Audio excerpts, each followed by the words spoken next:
A paz, queridos, tudo bem? Sou o seu irmão em Cristo, Edson. Mais uma vez estamos dando continuidade aos nossos estudos bíblicos da nossa EBD, Escola Bíblica Dominical. Como sempre, nós estamos aqui no quarto trimestre de 2019, com a nossa lição de adultos. A lição do dia 8 de dezembro de 2019 vai tratar do assunto sobre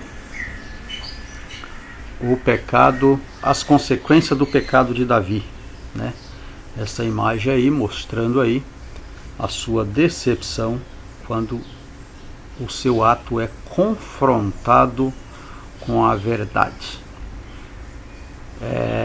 Mais uma vez quero agradecer aos nossos amados irmãos que têm nos prestigiado aí com a sua atenção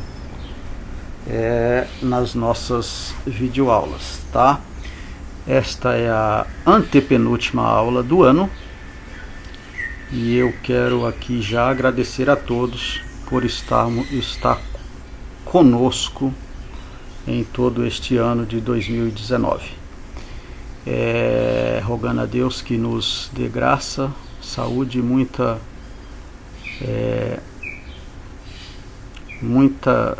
harmonia para estarmos juntos aí no próximo ano aí com as nossas lições, os nossos estudos. Amém, amados? Vamos adiante.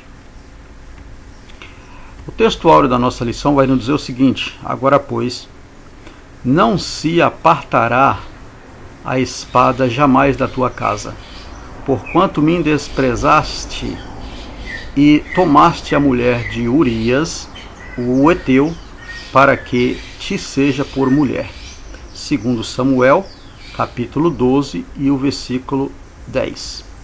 A verdade prática nos diz: o pecado é destruidor.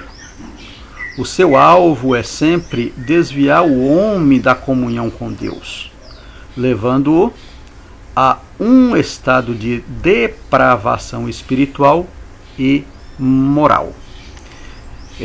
Como sempre, um pequeno comentário rápido aqui entre o nosso texto áureo, que eu costumo chamar de o versículo chave e o Esse versículo faz parte da leitura bíblica em classe, tá certo? Mas a verdade prática nos traz um confronto com a leitura, com o texto áureo, quando o texto áureo está nos dizendo que a espada não iria apartar da casa de Davi. Tá? Se você ver o capítulo 12, vai estar falando sobre esse assunto. Segundo Samuel, capítulo 12, começando ali no primeiro versículo, você vai estar vendo que o profeta Natan agora confronta a situação espiritual de Davi, com o seu pecado, em que situação ele cai. E agora ele precisa de receber da parte de Deus algo que traz à memória aquilo que ele cometeu.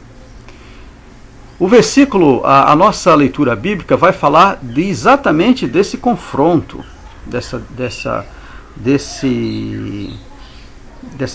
continuidade de uma desobediência, Quando diz que o pecado é destruidor e ele tem um alvo,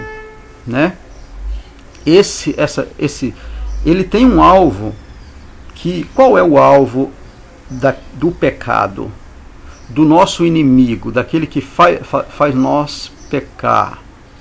O alvo sempre é que nós desagradamos a Deus, que a nossa comunhão com Deus seja deturbada. Essa é a intenção do inimigo das nossas almas, tá certo?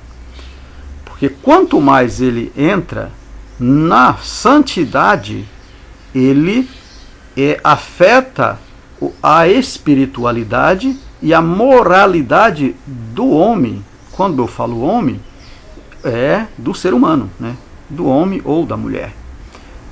Então, isso é terrível. Por isso temos que estarmos sempre firmado em Cristo, vendo que zelando pelas nossas vidas espirituais, buscando a leitura da palavra de Deus, buscando os ensinamentos da igreja, dos santos, tá certo? Porque a palavra de Deus é a verdade, é nela que nós temos que nos fundamentar para sermos estruturados, termos a nossa vida espiritual estruturada na palavra de Deus. Muito bem, vamos adiante.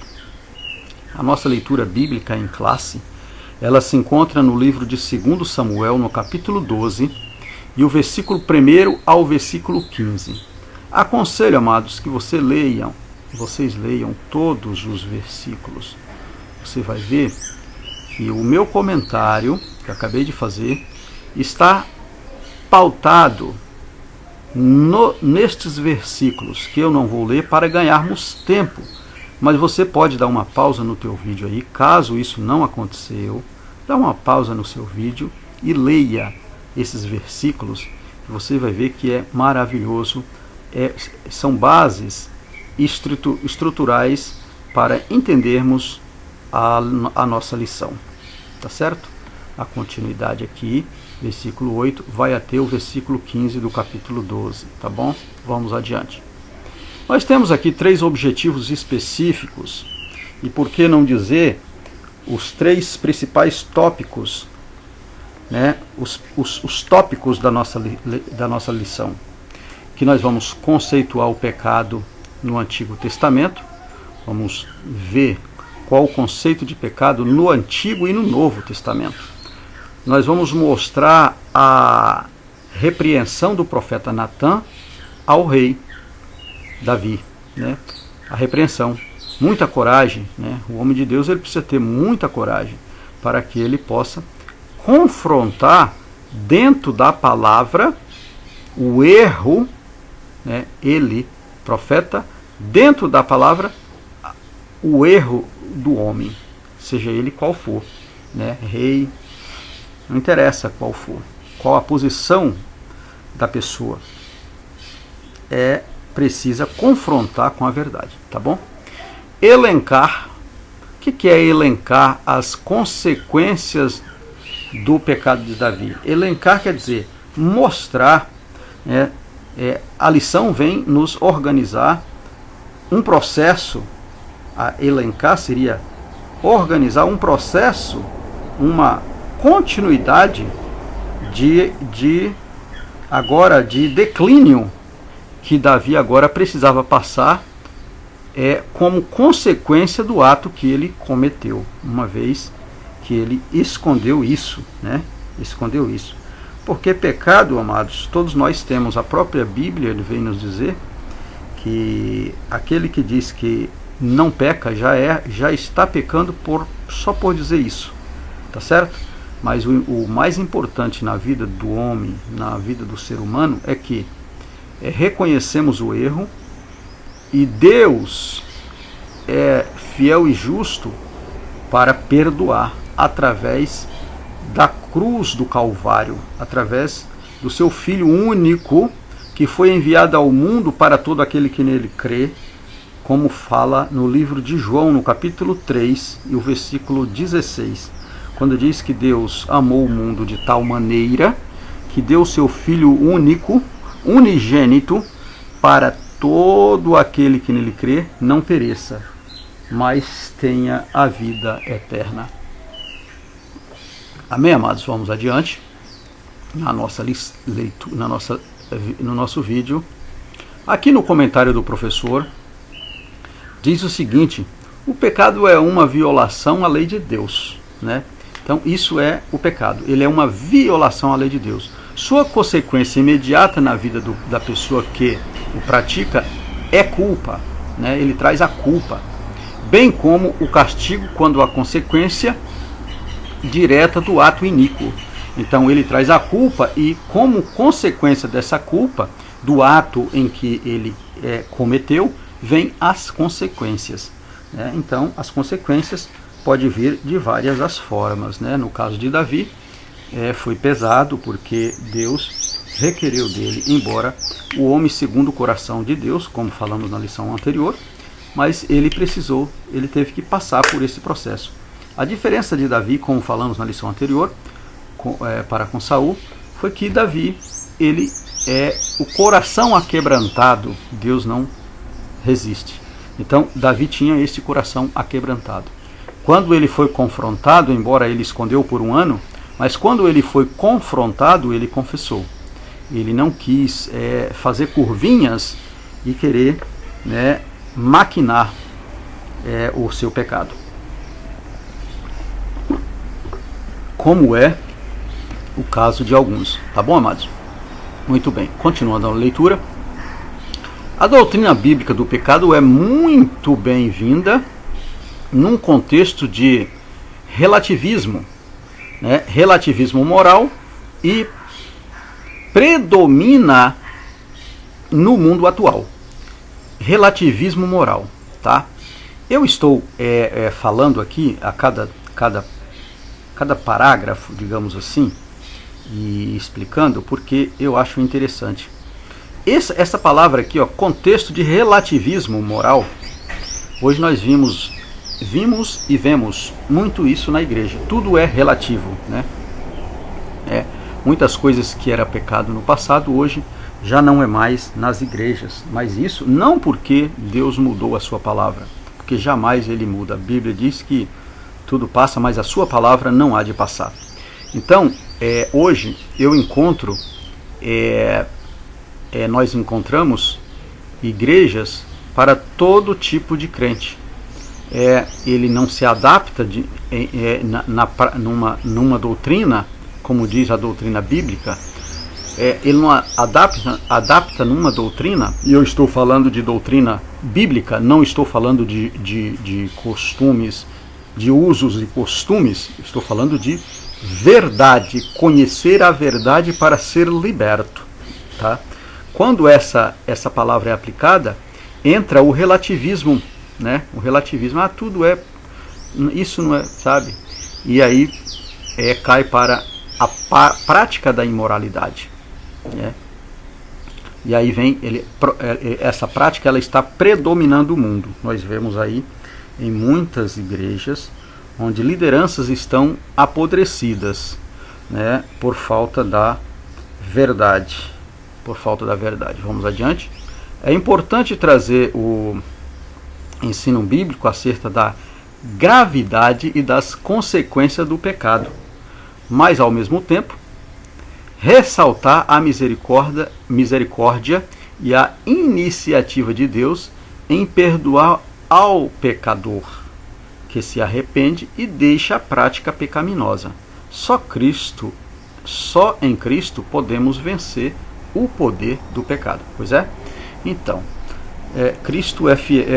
Deus é fiel e justo através de Cristo para perdoar todo aquele que nele crê, né? Como diz, recito novamente João 3, versículo 16, que Deus amou de tal maneira que deu o seu Filho para perdoar pecado. Tá bom? Então, isso são consequências. Existem as consequências, sim, mas elas podem ser perdoadas. O pecado pode ser perdoado, uma vez que nós não entramos no processo do contexto relativista, relativismo moral. Nada me faz mais sentir mais que estou pecando. Tudo é relativo, né? Aí o mundo fica doente com a prática pecaminosa, né? A vida, quando fala que mundo, está falando do corpo de Cristo.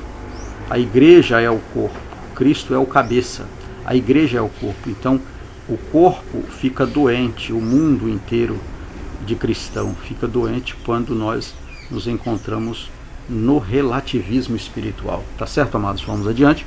Então foi só um comentário, talvez foi um pouquinho mais prolongado, mas se faz necessário neste início da nossa videoaula.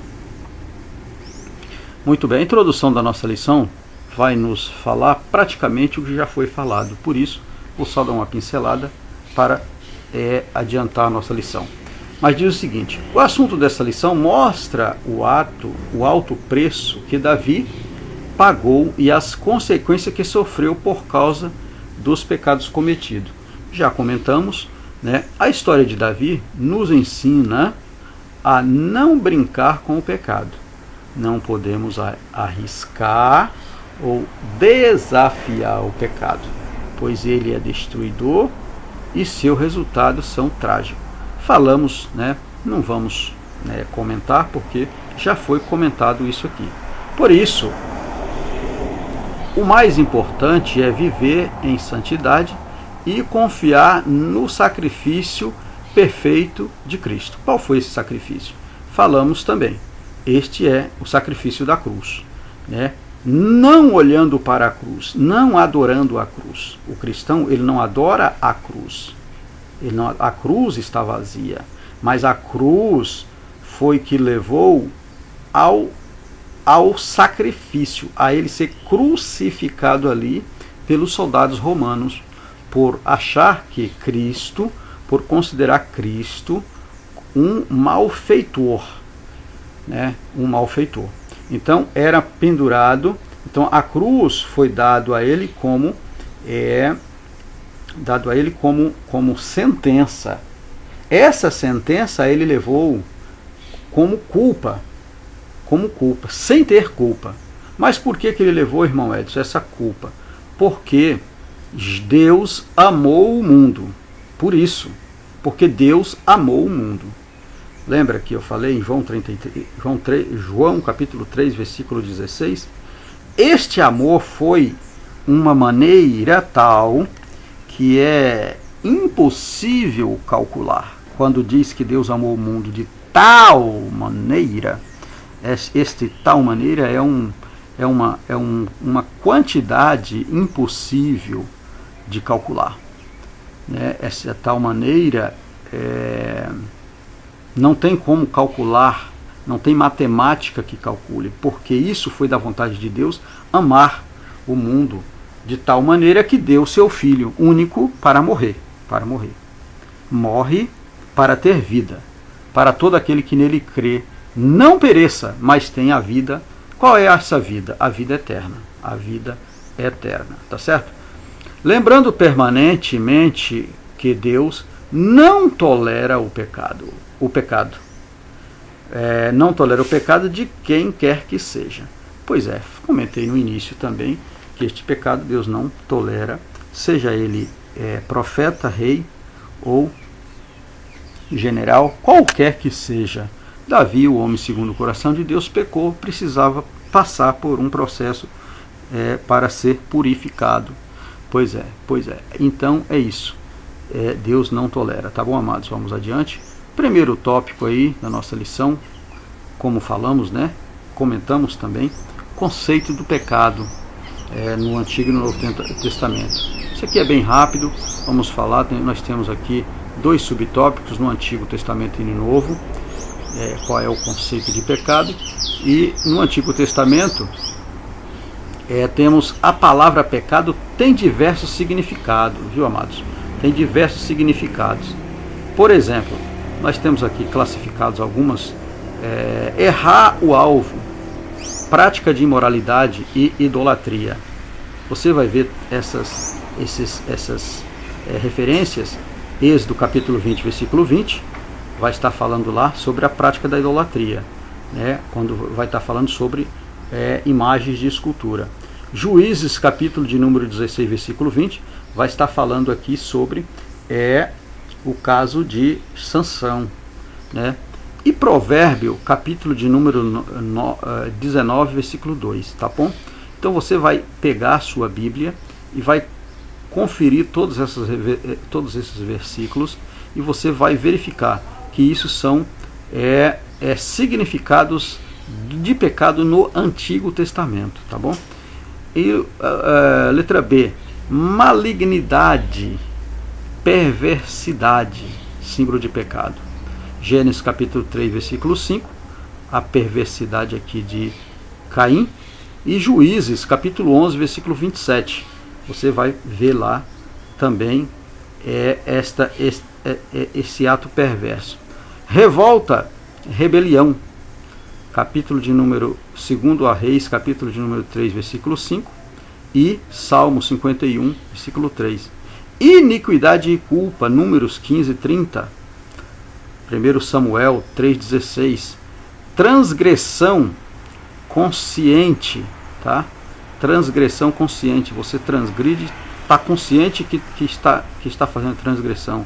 Vai conferir lá em Levítico, capítulo 4 e o versículo 2, tinha a punição para esse tipo de pecado, pecado consciente, quando você peca, consciente que está pecando. Uma coisa é você ter consciência e a outra coisa é você fazer algo por um acidente. Num acidente você acabou cometendo um ato, e isso é pecado também, mas a punição também é diferente, tá bom? Culpabilidade diante de Deus, Levítico 4:11 e 1 João capítulo 1, versículo 7. Desviar-se do bom caminho. Você desvia do bom caminho, você tem consciência que o caminho é bom e você desvia, também você vai encontrar lá no livro de Números, capítulo 15, versículo 22, e Salmo 58, versículo 3, o que está falando sobre esses pecados, tá bom? Vamos adiante. E o tópico 2 é no Novo Testamento, né? Aquilo nós falamos do Velho. No Novo Testamento vai dizer que depara-se com diversos vocábulos usados pelos escritores para definir a palavra pecado, que pode ser descrito da seguinte forma. Então, a palavra pecado pode ser descrita. Item A, moral, né? A mal moral. Mateus 21:4, Romanos 12:17, 1 Timóteo capítulo 6, versículo 10. Você vai estar vendo lá sobre a moral. A pessoa quando é má, a mal moral, tá certo? Item B, impiedade, incredulidade, herege ou apostasia, né? Pessoas que não têm piedade, pessoas incrédulas, hereges, pessoas que apóstata da fé, apostasia apóstata, aquele que desvia da fé, abraça uma outra fé. Herege, aquele que desvia o ensinamento verdadeiro das Escrituras, trazendo outros ensinamentos de homem ou ensinamento de uma seita. Então isso é pecado. Você vai encontrar em Romanos capítulo 4, versículo 5, 1 Timóteo 1:9 e 1 Pedro capítulo 4, versículo 18. E tem C, culpa, né? Capítulo 5, versículo 22 de Mateus e Tiago 2:10, né? Item D, pecado propriamente dito, derivado da palavra grega amartia, né? Então o pecado propriamente dito também você vai encontrar em Romanos 5:12, Atos dos Apóstolos, capítulo 2, versículo 20, versículo 38, e João, capítulo 1, versículo 29, e 1 aos Coríntios, capítulo de número 15, e o versículo 3, tá? Letra E, conduta comprometedora. Conduta comprometedora. Você é servo de Deus, conhece a palavra e tem uma conduta que compromete a tua fé. Então, tenha cuidado, meu irmão, minha irmã. Vamos ter essas reverências. É pecado. Você vai ver aí em Romanos, capítulo 1, versículo 18 e Romanos 6:13. Vida sem lei, referindo-se aos transgressores, né? Vida sem lei. O cristão, ele sabe que ele precisa obedecer também às leis, né? Então, não pode transgredir a lei. Você vai encontrar isso em Mateus capítulo 13, 41, 1 aos Timóteo capítulo 1 e o versículo de número 9. Dando continuidade, adoração falsa. adorar deuses estranhos, né? Atos dos Apóstolos 17, 23, vai estar falando lá sobre este assunto. Importantíssimo você ler as referências bíblicas. Engano, se você é enganado ou está enganando, também você está pecando. 1 Pedro 2, 25, Mateus 24, 5 e versículo 6, Apocalipse capítulo 12, versículo 9. Pecado deliberado, né? Pecado deliberado, deliberadamente, pessoas que vivem na prática do pecado. Também você vai ver Romanos capítulo 5, versículo 15 e o versículo 20.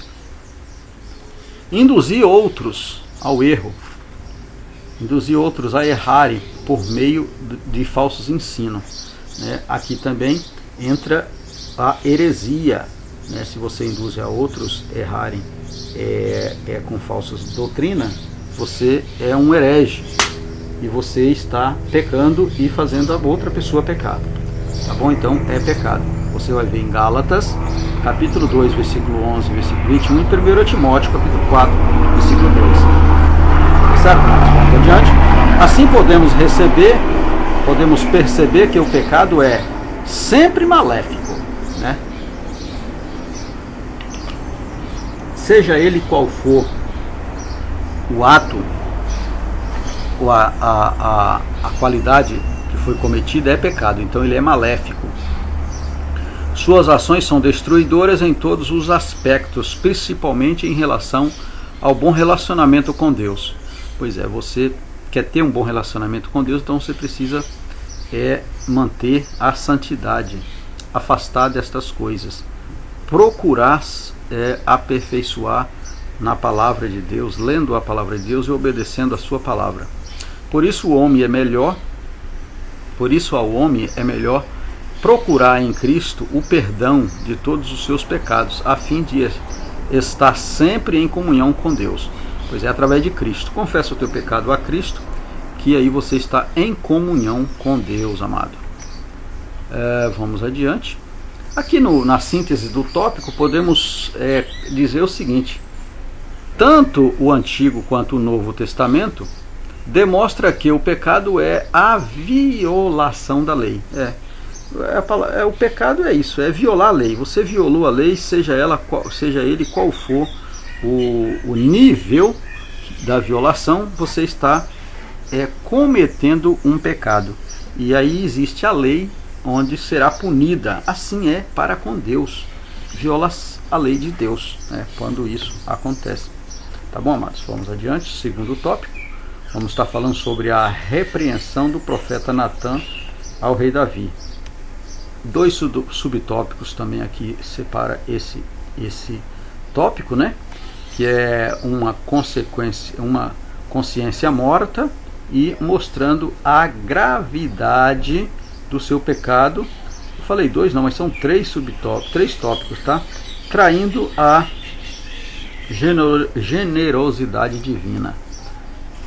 A consciência morta nos leva a crer que Davi não iria confessar seu pecado, né?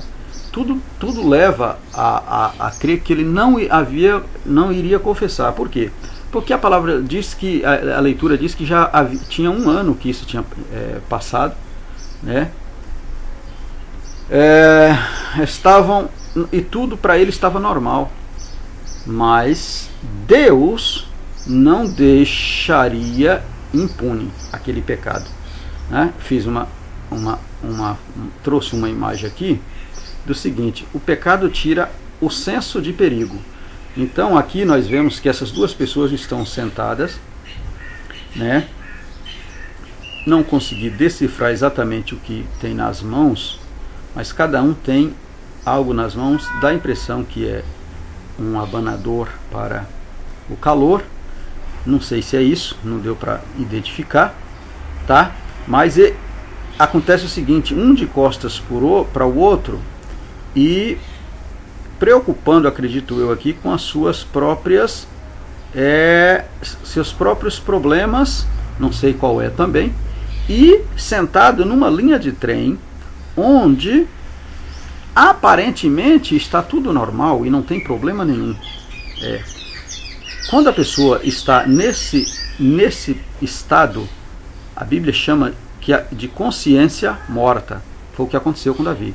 A consciência, o ato, o processo, né, lento, levou a ele a uma consciência morta e achar que tudo estava bem. Mas o perigo vinha. O perigo pode vir lento, mas vem. O trem não aparece. Você olha lá no fundo, você não vê.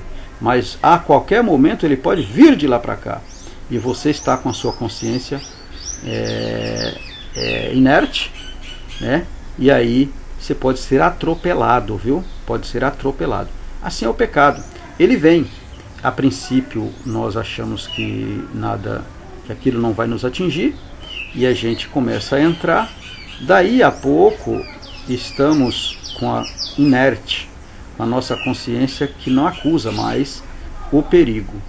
E ele pode atropelar a gente, ele pode nos atropelar. E aí sofremos as consequências dele, né? Note o quanto a Bíblia é maravilhosa. Ela não esconde o pecado de ninguém. A palavra de Deus, irmão, quando está falando a Bíblia, está falando a palavra de Deus. Ela é maravilhosa porque ela não esconde, ela mostra. Agora, às vezes nós não queremos ouvir, né? Não queremos ouvir, tá bom? Esse procedimento, além de revelar a justiça divina, mostra que o compromisso do Senhor é para com os que andam em sinceridade. Não importa a posição que exerce, pois se pecarem, pagarão pelos seus pecados. Ezequiel 33:12. Eu trouxe uma outra referência aqui, quando eu disse que Deus não tem preferência, né? Deus não tem preferência. Ele tem compromisso com o justo, viu? Então Deus não tem preferência. Fulano é pastor, fulano é diácono, fulano é dirigente de ciclo de oração. Ela é assim, assado. Não, ele não tem preferência. Ele pode ter, o Deus de Israel, ele faz isso. Ele levanta os ossos secos. Eu trouxe aqui em Ezequiel 37, quando fala lá sobre os ossos secos, e ali representando Israel que estava em ruína, né, e que estava no vale, e Deus não deu nenhuma preferência para que tipos de ossos secos. Ali nós vemos que é uma alegoria, mas é nas alegorias que também Jesus falava nos seus ensinamentos, tá? Então ele não separou os ossos. A Bíblia diz que ali cada osso juntou ao seu osso, e ali foi restaurando e juntando osso no seu osso, e criaram carne. E depois de tudo isso, ele fez o sopro, né, de vida para que aqueles ossos revivessem. E aí nós vemos que na continuação dessa leitura vai dizer que aqueles ossos, eles estavam sequíssimos, como se estivessem sem nenhuma perspectiva de vida, tá certo? Então Deus não tem preferência não tem preferência por fulano, ciclano ou bertano, por tal ministério ou ministério tal. Deus tem preferência pelos santos, por aquele que pratica a justiça. Aí ele tem preferência. E ele tem preferência para aquele que quer ser restaurado. Esta referência que eu trouxe aqui nesta imagem fala sobre uma nação que estava em total declínio, a casa de Israel que estava em ruína. Leia lá Ezequiel capítulo de número 37, pega do primeiro versículo e você vai ver que está falando da sequidão que representaria Israel. Mas quando ele fala, filho do homem, assopra, fala para esses ossos secos. Então E Deus está mandando que Ezequiel falasse. Então, aquilo, quando ele diz, pode reviver estes ossos? Pode, filho do homem, reviver estes ossos? Né? Ele está fazendo uma pergunta, o Senhor está fazendo uma pergunta, porque os ossos estavam em condição fisicamente impossível. O profeta diz, Senhor, tu sabe. Ele diz, filho do homem, então profetiza, ossos secos. Então profetiza, filho do homem. Se eu sei, então você vai ser usado por mim e vai profetizar sobre eles e eles vão reviver. Louvado seja o nome do Senhor. Então, quando há essa disponibilidade nossa de reconhecer que estamos num vale, né? Que estamos no vale e que precisamos de ser restaurado, Deus é fiel e justo para nos restaurar, assim como ele traz essa alegoria de Ezequiel. E se nós continuarmos a leitura, nós vamos ver que aqueles ossos, eles foram restaurados, eles foram totalmente restaurados. Eu vou ler aqui uma passagem que fala aqui nessa leitura, Ezequiel 37. Olha lá, o versículo de número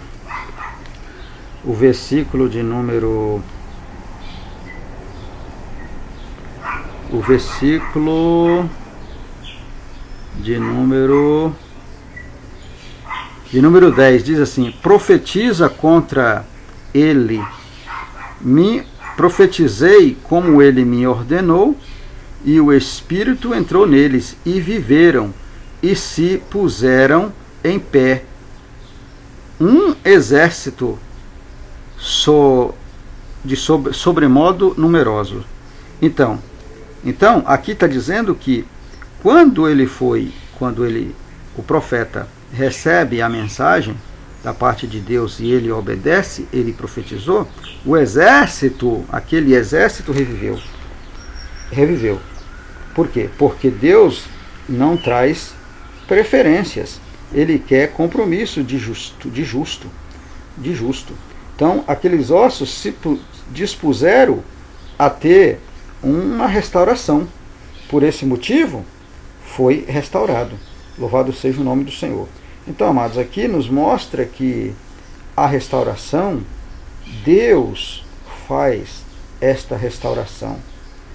Deus é que faz essa restauração. Depende da nossa disponibilidade de dizer para Deus, perdoar o meu pecado. Amém? A consequência do rei Davi, a consciência do rei Davi estava morta. Está morta. Como eu expliquei lá na imagem das duas pessoas assentadas na linha do trem. Estava morta. Foi necessário uma alegoria do profeta Natã, né, relatando a ação de um homem rico que pela força se apropriara de uma cordeirinha única e amada de um pobre, né? Falei lentamente para entendermos. Então, ele traz uma alegoria de um homem rico, né? Que a força, ou seja, ele pega a força. Não, eu tenho um rebanho, mas eu não vou tirar do meu rebanho, eu vou comer do pobre, da única que ele tem. Já está pobre mesmo, então eu vou tirar. Pois é, olha o que aconteceu. A única ovelhinha, né? E ele tinha um rebanho. Mas ele prefere tirar só daquele que tinha única, fazendo uma alegoria, né? Jesus falava muito em alegorias. Olha, o rico, apesar de possuir um grande rebanho, nós já vamos mostrar o rebanho, recusou-se a lançar mão de suas muitas ovelhas. Então ele recusa de pegar do seu rebanho. Davi se mostrou irado com o procedimento do rico e prontamente queria condená-lo à morte, né? Isso aqui é hipocrisia, né? É hipocrisia. Porque ele estava falando de uma coisa, ele queria condenar alguém que ele também era um caso desse, né? E isso levou ao confronto. Então aqui está o rebanho, aqui está quando o profeta aponta, né? Quando o profeta aponta que este homem é tu, Davi, ele não retruca, né? Digamos assim, a palavra é mais correta, mas ele cai em si e diz o seguinte: olha, a semelhança de Samuel e Elias, Natã age com energia e coragem para com Davi, denunciando-lhe os gravíssimos pecados. Aliás, o indicativo tu. Então ele não falou assim, ó, talvez, não. Ele diz, olha, tu és este homem. Quando ele fala aqui, ó, ele mostra aqui, ó, aponta o dedo, ele diz, olha, tu és este homem.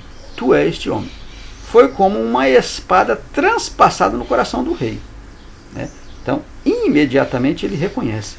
Não poderia ser de outra forma, pois Davi, além do adultério, cometeu um crime de homicídio, envolvendo outras vidas, né? E nós conhecemos a história. Aqui envolve uma família, envolve o exército, envolveu aqui outras vidas, né? Nós vemos aí a história. Ele violou o decálogo que imperativamente diz para não adulterar e não matar. Você vai ver no Êxodo, capítulo de número 20, versículo 13 e o 14, onde isso aqui faz parte dos 10 mandamentos, mas lá no decálogo diz que não matava e nem adulterasse. E ele comete esses dois processos aqui, né? Além de induzir ao erro outras pessoas, tá bom? O adultério é um tipo de relação sexual ilícita, é um pecado contra a família. Acontece primeiramente no coração, né? Mateus 5:28, evidenciando a falta de pureza na vida, né? Evidencia a falta de pureza na vida. Toda relação sexual antes e fora do casamento é proibida terminantemente na Bíblia. Então, né, fora do casamento e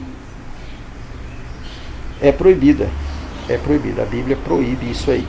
Não poderia haver suavidade para o pecado de Davi em relação ao adultério, pois ele atingira uma família.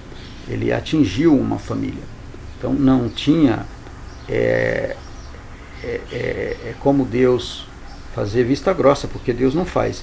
Mas de uma palavra assim, mais para nós entendermos na nossa leitura, na nossa aula, é dizer o seguinte: não havia como Deus agir suavemente com ele, porque ele cometeu um processo que ele defendia. Ele não podia fazer aquilo. E outra, atingiu uma família, né? Atingiu uma família. E no tocante à morte de Urias, tirou injustamente a vida de um soldado honrado, fiel, leal e valente.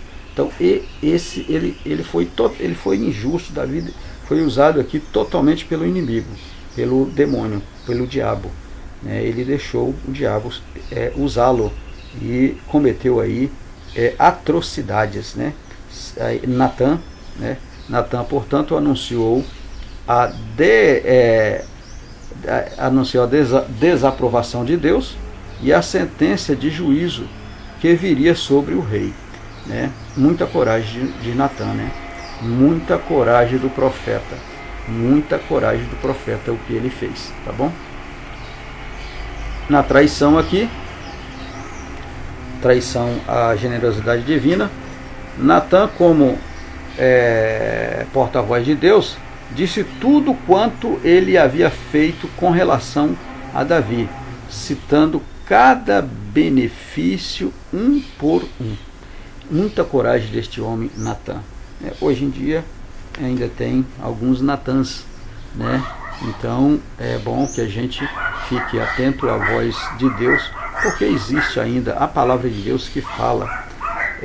Se não tem o Natan que aponta o dedo, mas tem a palavra que nos conscientiza, a palavra que nos fala, que nos conscientiza contra estas atrocidades, né?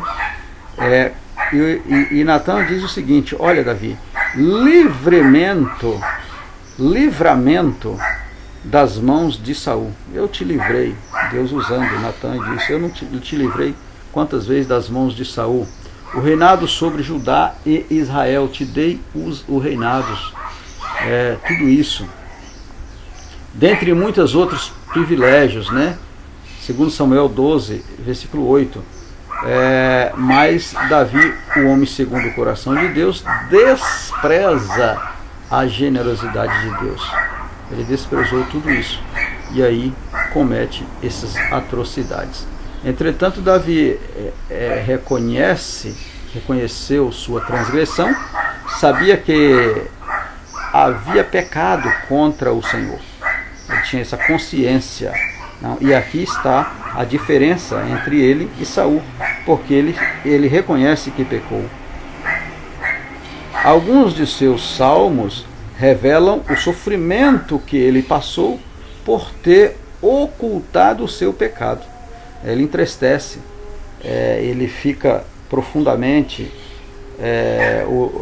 ele fica preocupado por ter entristecido o Espírito Santo. E ele pede lá no Salmo 51, versículo 12, para que Deus não retirasse dele o Espírito Santo. Isso é maravilhoso, né? Você pode ver em Salmos 32,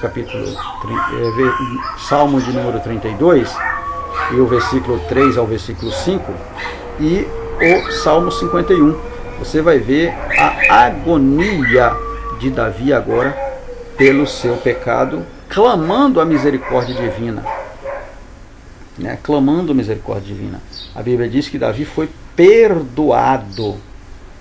Deus perdoou Davi do seu pecado. Deus perdoou, mas teve de arcar. Né? Mas teve de arcar com as consequências que o pecado levou. Tá bom, amados? Vamos adiante. Agora, essa síntese do tópico 2, podemos dizer que diante de uma consciência morta, né? Diante de uma consciência morta, e aqui falando de Davi, houve o profeta que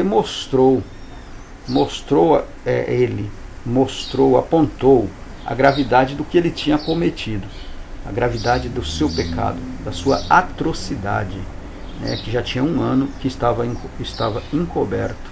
Tá? No tópico 3 aqui também rapidão, para fecharmos a nossa videoaula. Consequência do pecado de Davi, né? Vamos ler apenas porque temos aqui 2 subtópicos, né? 2 subtópicos, não corrigi ali o cabeçalho, diz que é 4, vão me perdoando aí pela falha, mas são 2 subtópicos. As consequências pelo pecado cometido. Davi, o rei fraco no seu próprio lar. As consequências, né? Paulo afirma que Paulo afirmou: o que semeia na carne colherá corrupção, né? Aquele que semeia na carne, na carnalidade, no seu desejo carnal, vai colher corrupção. Não tem como colher espiritualidade se você não é espiritual, se você não ora, se você não busca a Deus, se você dá ouvido à voz do inimigo, se você vai dar ouvido aos seus desejos, você vai colher algo que Deus não vai agradar. Gálatas capítulo 6, versículo 8, né? Foi o que ocorreu com Davi. Podemos enumerar alguns pontos dos males que vieram como consequência do seu pecado. O primeiro é a perda do filho. o seu filho, Deus não permite que continuasse vivo, né? Qual filho? O filho do pecado, que ele teve lá com a mulher de Urias, né, de Betseba. Aquele menino, ele morreu, Deus o matou, Deus não permitiu que ele ficasse vivo. O segundo, o escândalo sexual de seu filho Amon com a sua filha Tamar, né, ali dos irmãos, né?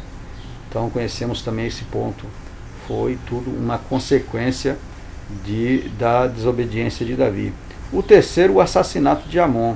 O quarto, a tentativa da usurpação do trono por Absalão, né? Conhecemos também essa passagem bíblica, quando Absalão, né, planeja a tomar o reinado do seu pai, né? E o abuso público das concubinas reais por este, né? Abuso público. Absalão, né, se deita com as próprias mulheres do seu pai, né, as concubinas do seu pai. Então são coisas, imoralidades e mais imoralidades, como falamos na aula anterior. Pecado gera pecado quando isso é cometido, e aí nós vimos aí todo um processo que gerou uma casa em desordem, um reinado em desordem, né? Tanto é que aqui nós vamos ver biblicamente daqui para frente, o reino logo depois é passado para o seu filho, e nós vemos que o seu filho começa muito bem. Depois ele entra no mesmo processo do pai. Ele começa ali com mulheres e tal, se mistura com mulheres, e a Bíblia diz que mais na frente esse reino foi dividido, né? Esse reino foi dividido. E até hoje temos problemas, né, com o povo de Israel. Os inimigos de Israel, todos vêm daqui, vêm dessa desobediência. Vem dessa desobediência. É uma desencadeamento de coisas que aconteceu lá atrás, né? Davi foi perdoado pela graça e pela misericórdia divina, mas teve de arcar com as consequências de seu pecado pelo restante da sua vida. Então todo o resto da sua vida ele levou este processo. É imperioso ao cristão evitar o pecado, pois este traz sofrimento e deixa marcas indeléveis,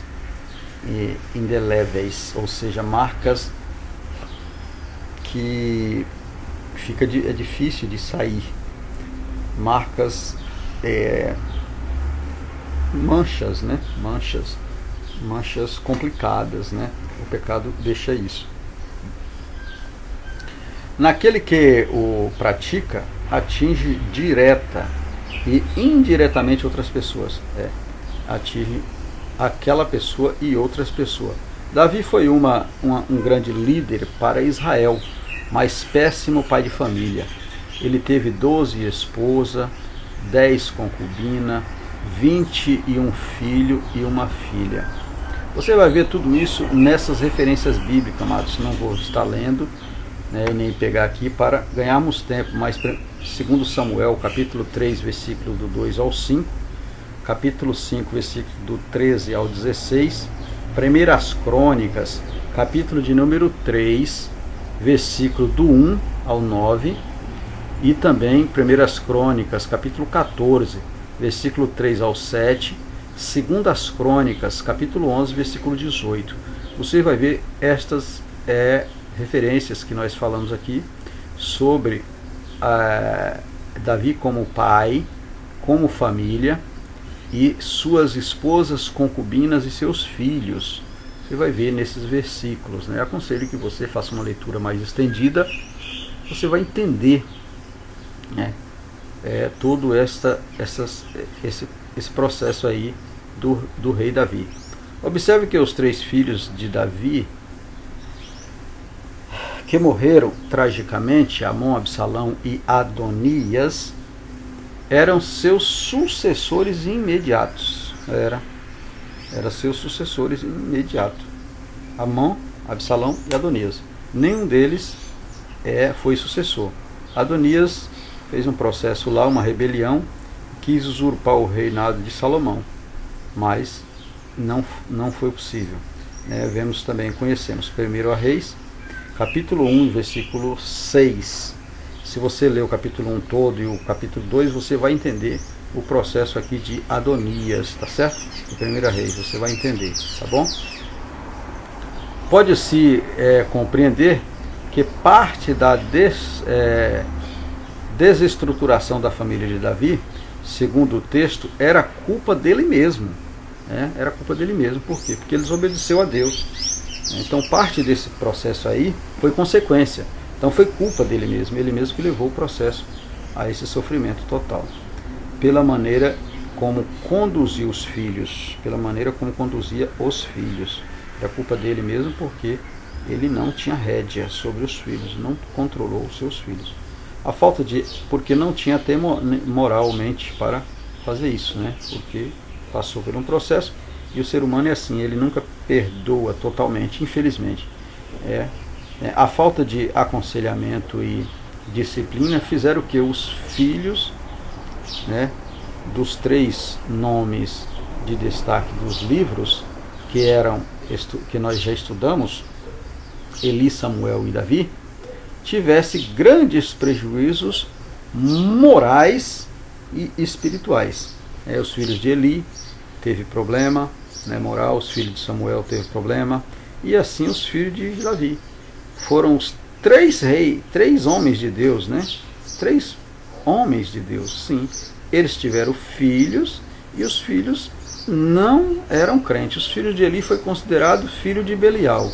Os filhos de Samuel disseram que eles eram homens que aceitavam suborno. Então eles eram maléficos, eles eram compradores da justiça, eles aceitavam suborno, eles eram manipuladores. E os filhos de Davi eram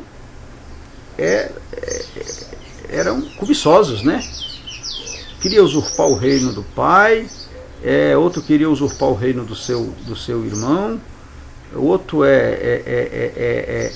estuprador, deita com a sua própria irmã, e é um processo, Então, embora os pais foram homens de Deus, mas nem por isso tiveram filhos santificados, Por quê?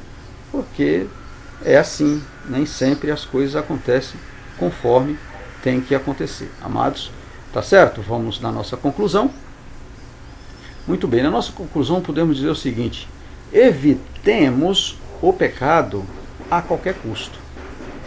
Precisamos evitar o pecado a qualquer custo. Sabemos que é difícil, precisamos evitar, faça isso. Precisamos evitar, pois ainda que aparentemente seja inofensivo, ele sempre trará consequências gravíssimas. Por mais que você ache que ele não tem uma ofensa, a consequência é complicada. Por quê? Porque está ferindo a lei de Deus. O adultério de Davi marcaria a sua vida para sempre, mesmo depois de perdoado. Pois é, foi marcado. Davi foi marcado para sempre. Foi perdoado, mas ele foi marcado para sempre. Isso porque o preço do pecado é demasiado alto. É demasiado alto. Se você leva alguma coisa para vender, seja lá onde for, ou anuncia, se for caro, se o preço daquele produto que você coloca no mercado para vender está fora do contexto, fora da base de mercado, você não vende. Mas o pecado não é assim. Ele não aparece preço quando você vai entrar nele. ele entra como algo, como fala aqui, ó, algo que é inofensivo, ó, algo que a sua consciência não te fala quanto custa, não fala, a consciência não fala quanto custa, ele só te dá o preço depois que você usa, é como um cartão de crédito, você usa, passa ele, quando você menos espera, chega na sua casa o valor da sua fatura. Muitos acabam tendo ele sem que o banco permite que você usa depois do limite, e você toca o pau a usar, quando você menos espera, chega na sua casa a fatura, e aí você usou e não sabe, não teve o controle. Assim é esse negócio aqui de pecado. Ele não te dá o custo antes, mas é um custo alto, é um preço muito alto. Seus frutos geram a morte, né? Os frutos do pecado geram a morte. A desobediência a Deus e a crueldade para com Urias seriam pagas por meio da dor, do sofrimento da própria família do rei. Pois é, né? A família, coitada, o que teve com isso? Mas teve que entrar no processo de pagar o preço daquilo que foi cometido pelo rei Davi, tá bom? Amados, que Deus em Cristo nos abençoe e nos dá até a próxima aula, se o Senhor assim nos permitir. Amém? Que Deus abençoe.